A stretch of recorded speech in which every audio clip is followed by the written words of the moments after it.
Ini beneran kejadian, Snoop Dogg punya klub sepak bola profesional. Gila nggak sih? Tapi anehnya ini bukan kebetulan, ini bukan sekedar random.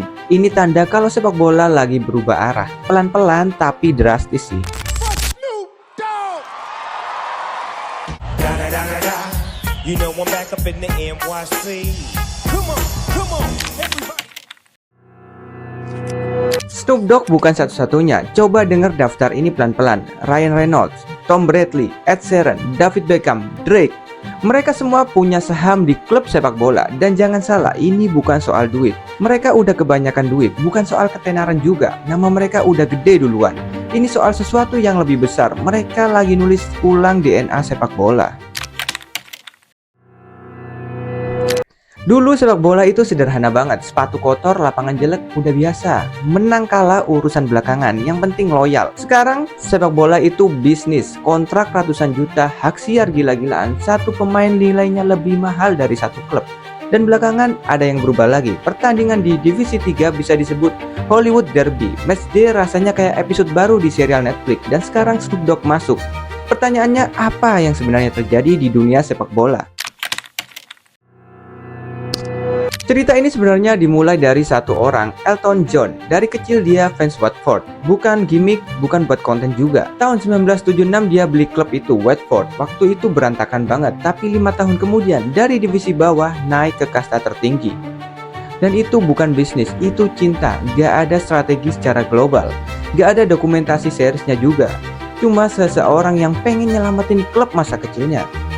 Tapi itu dulu, sekarang ceritanya udah beda lagi.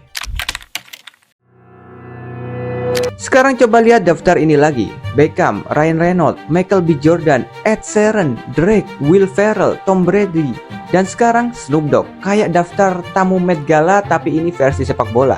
Buat fans lama ini terasa aneh, tapi mau nggak mau inilah realita yang baru. Pertanyaannya, kenapa mereka kok investasi di klub sepak bola? Kalau kalian tahu alasannya, coba tulis di komentar. Buat selebriti, klub sepak bola terutama yang kecil atau klub besar yang lagi jatuh itu brand yang undervalue. Bukan cuma tim, tapi aset. Mereka ngerti hiburan, ngerti TV, ngerti cerita. Dan sepak bola ditonton terus mau ekonomi krisis atau enggak. Plus satu hal yang penting, kalau punya saham di klub, nama lo nempel ke klub itu, ke kota, ke sejarahnya. Brand nama lo juga akan semakin hidup.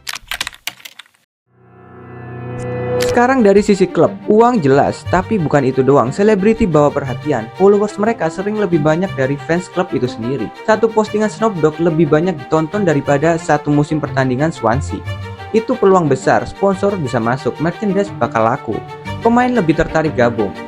Siapa sih yang nggak mau main di klub yang pemiliknya sudah punya fansbase sebesar itu? Wrexham itu contoh paling nyata. 2 aktor, 0 pengalaman bola, 1 ide gila. Mereka gabungin sejarah lokal dengan storytelling ala Hollywood. Hasilnya dokumentasi series pemenang Emmy.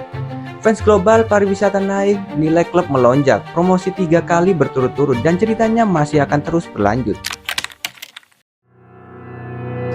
Klub underperform, selebriti masuk, cerita bakal dikemas, streaming platform ikut ambil adil. Apakah ini meta baru? Apakah suatu hari The Rock atau Liam Gallagher bakal nyelamatin klub favorit lo? Belum tentu, tapi satu hal jelas, di sepak bola modern, konten adalah raja dan trofi itu penting, tapi cerita klub bisa jadi sama berharganya. Dulu ide ini mustahil, sekarang normal. Selain miliarder minyak dan pengusaha raksasa, sekarang ada pemilik klub selebriti, Tom Brady di Birmingham, Snoop Dogg di Swansea. Dokumentasi series lagi disiapkan dan mural udah jadi. Perhatian adalah mata uang baru, dan gak semua klub harus jadi seperti Real Madrid buat dapet sorotan dunia. Kadang cukup cerita yang kuat, konten yang tepat, dan wajah terkenal di balik layarnya. Sepak bola itu gak berubah, cuman dia lebih gila dari sebelumnya.